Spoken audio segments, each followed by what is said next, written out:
ترک لم تناظروا، جیتے جی اسے خالی نہ چھوڑنا، بیت اللہ کو خالی نہ چھوڑنا۔ کیوں؟ مولا فرما رہے کیونکہ اگر یہ خالی چھوڑ دیا گیا تو پھر مہلت نہیں پاؤ گے، خدا کا عذاب آ جائے گا تم پر۔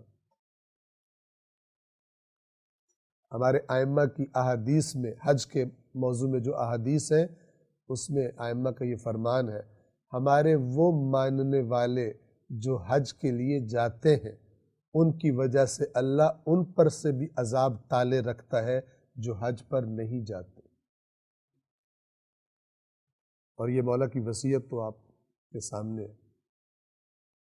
یہاں پر میں ایک نکتہ آپ کی خدمت میں عرض کروں، ذرا توجہ کے ساتھ سماعت فرمائیے گا۔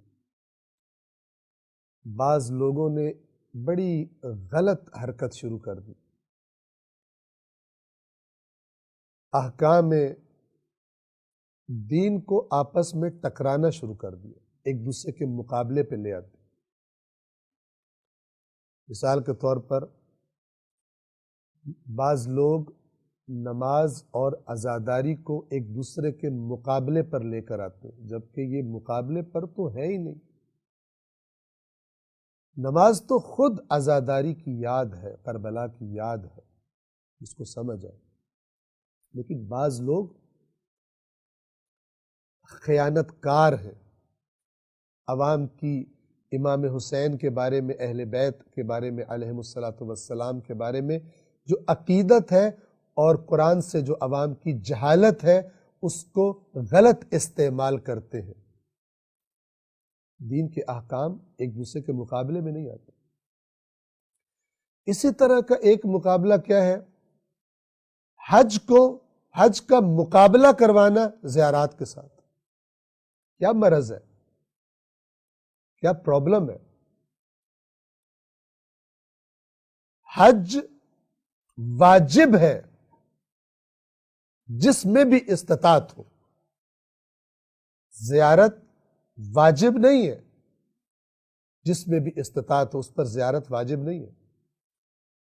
اور یہ جو واجب اور مستحب کا فرق ہے یہ سمجھ لیجیے۔ علماء کرام نے اس بحث کو بیان فرمایا، اس پر غور و فکر کے بعد، قرآن مجید کی آیات و اہل بیت کی روایات دیکھنے کے بعد اور عقل کو استعمال کرنے کے بعد کیا بتایا کہ خداوند عالم نے کسی کام کو جب یہ دیکھنا چاہا کہ یہ بندے میرے کے لیے ضروری ہے یا ضروری نہیں ہے، اگر دیکھا اتنا اہم ہے کہ اس کے بغیر گزارا ہی نہیں ہے تو کہا یہ واجب ہے،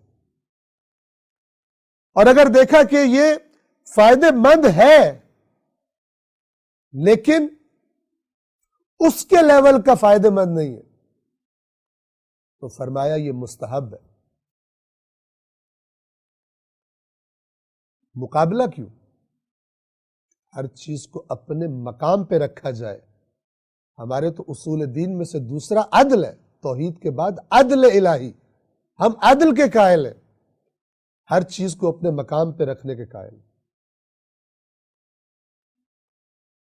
یہ جو مقابلہ کروانا ہے یہ در حقیقت شیطان کیا چاہتا ہے کہ شریعت کی بعض چیزوں کو نکال دیا جائے، لوگوں سے چھین لیا جائے، اور یہ اس کا نتیجہ پھر فتنہ ہے۔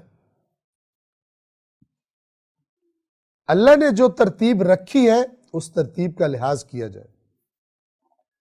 اسی نہج البلاغہ میں مولا علی علیہ السلام سے ایک روایت نقل کی گئی جس میں مولا فرماتے ہیں نوافل کا کوئی فائدہ نہیں ہے، نوافل یعنی نماز کے جو مستحبات ہوتے ہیں ان کا کوئی فائدہ نہیں ہے اگر فرائض ضائع ہو جائے، اگر فرائض کو نقصان پہنچے نوافل کی وجہ سے کوئی فائدہ نہیں نوافل کا۔ یہ بنیادی فارمولہ جس میں استطاعت ہے اور وہ حج نہیں کرتا اور زیارت کرتا ہے،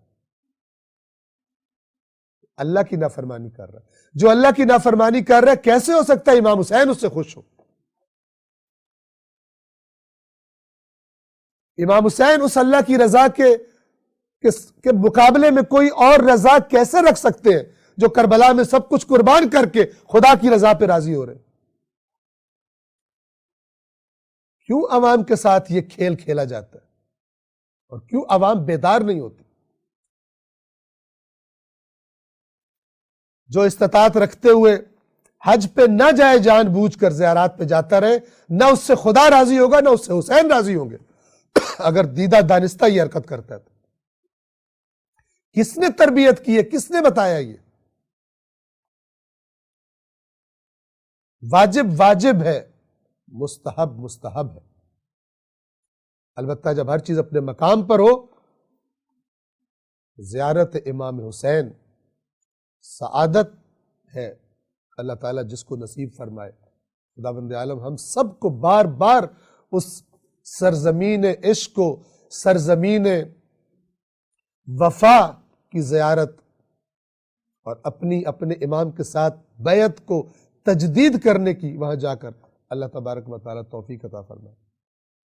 لیکن ہر چیز